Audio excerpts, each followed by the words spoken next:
Audio check, music check, rolling. Podcast LMPI Ngopsi start in 5, 4, 3, 2,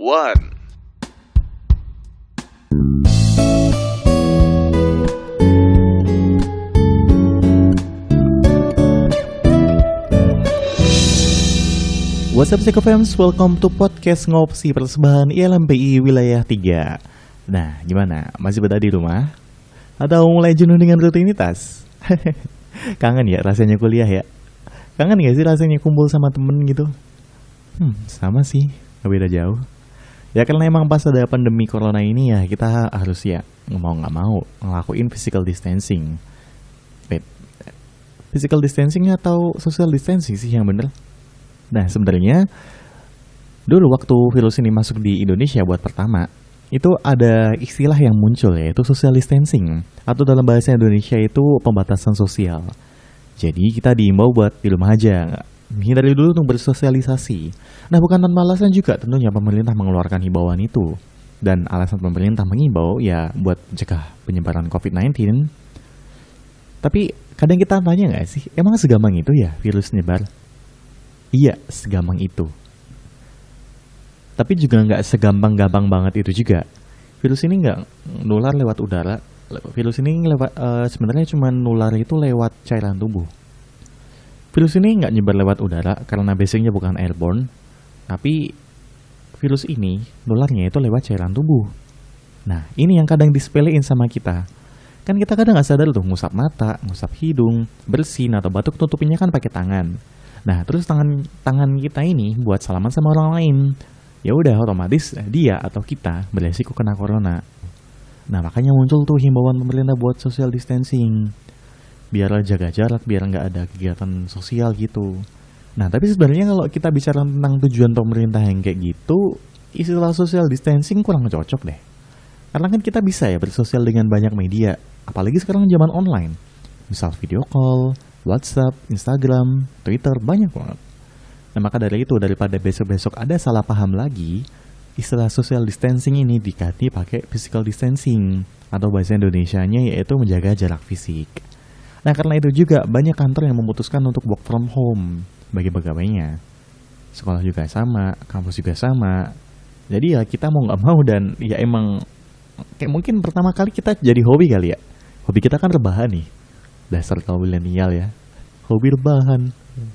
Ya udah kita ya mau nggak mau dengan sukarela, dengan setengah hati tentunya pas pertamanya itu kita menghabiskan waktu seharian cuma di rumah aja.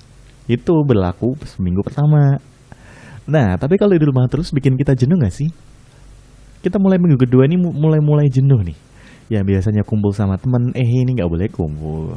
Yang biasanya malam nongski di mana, nggak bisa.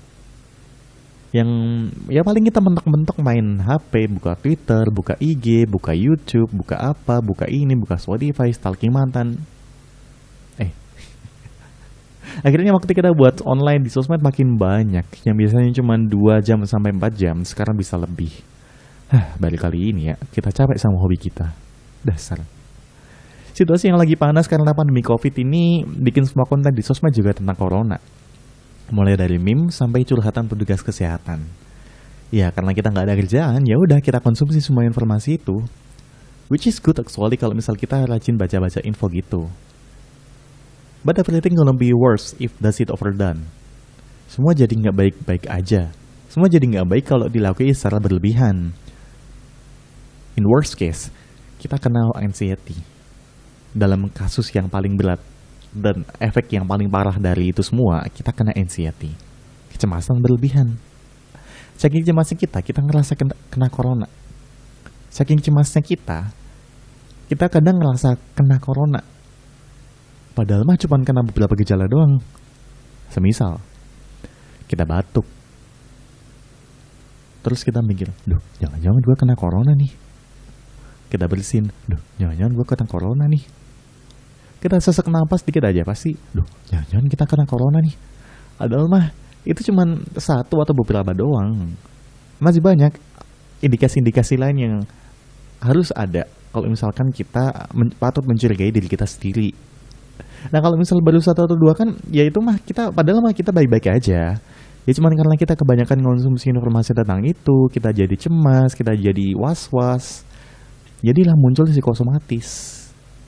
Awalnya baik-baik aja, karena kita mikir nggak baik-baik aja, ya udah kita nggak baik-baik aja. Kita kadang ngerasain mual, kita ngerasain apa, dan banyak banget. Nah, anxiety itu nggak cukup sampai situ aja. Anxiety itu jadi bikin kita berpikiran secara obsesif. Bukan posesif ya, obsesif. Obsesif. Dari kita itu pikir karena jadi kita itu berpikiran bahwa kayak virus ini ada di mana-mana gitu. Seakan-akan di mana-mana ada virus. Kita ke ATM ngambil duit ada virus, kita beli sayur di pasar ada virus, kita di mana-mana ada virus. Kita ibadah kayak ngerasa, duh jangan-jangan ini ada virusnya di sini nih. Saking cemasnya kita, tiap kali habis kontak sama orang, tiap kali keluar rumah, kita cuci tangan. Bahkan ada yang sampai cuci tangannya diulang-ulang, cuman biar mastiin gak ada virus yang nempel di tangan. Sekali lagi, rajin cuci tangan itu bagus banget malah. Orang WHO juga udah nganjurin kan.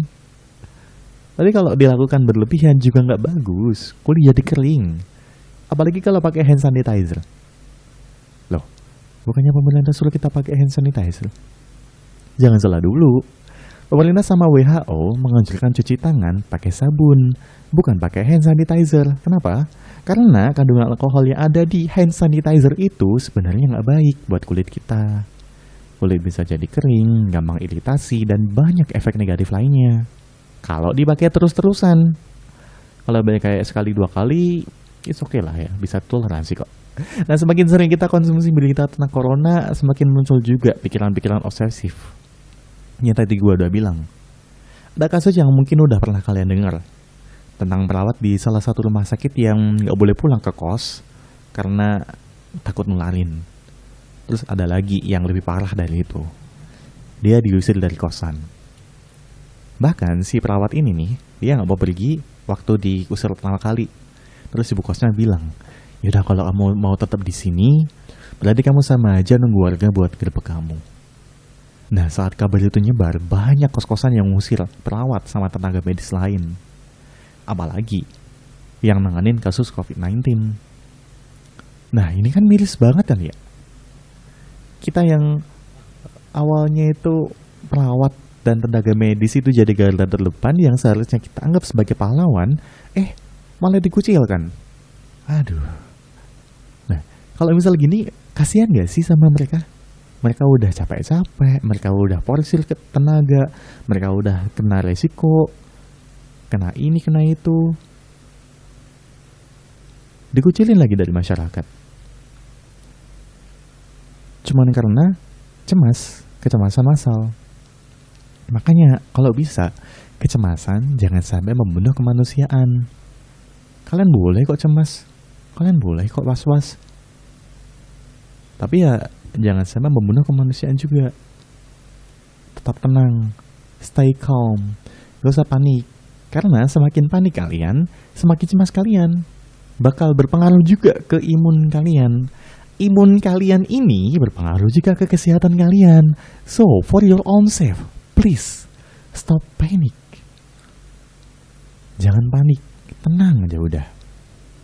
Ingat ya, tenang sama bodo amat itu beda. Tenang itu, ya udahlah kita tenang. Yang penting kita menaati himbauan dari pemerintah. Yang penting kita ngikutin protokol kesehatan yang ada.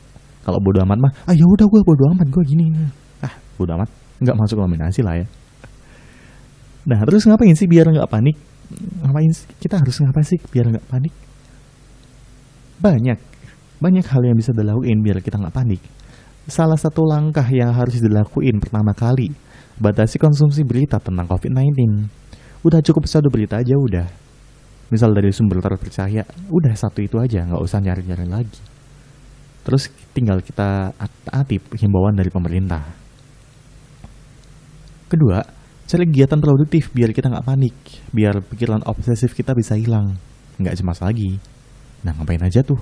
Banyak juga kok. Olahraga misal, lakuin hobi, main sama kucing atau hewan peliharaan yang kalian punya, masak, nyuci baju, nyetrika, nyapu, bersih-bersih rumah, ngerjain tugas, bikin martabak, banyak lah pokoknya lah. Apapun yang kalian lakuin, pokoknya apa aja dilakuin. Yang produktif tentunya. biar kalian nggak panik lagi.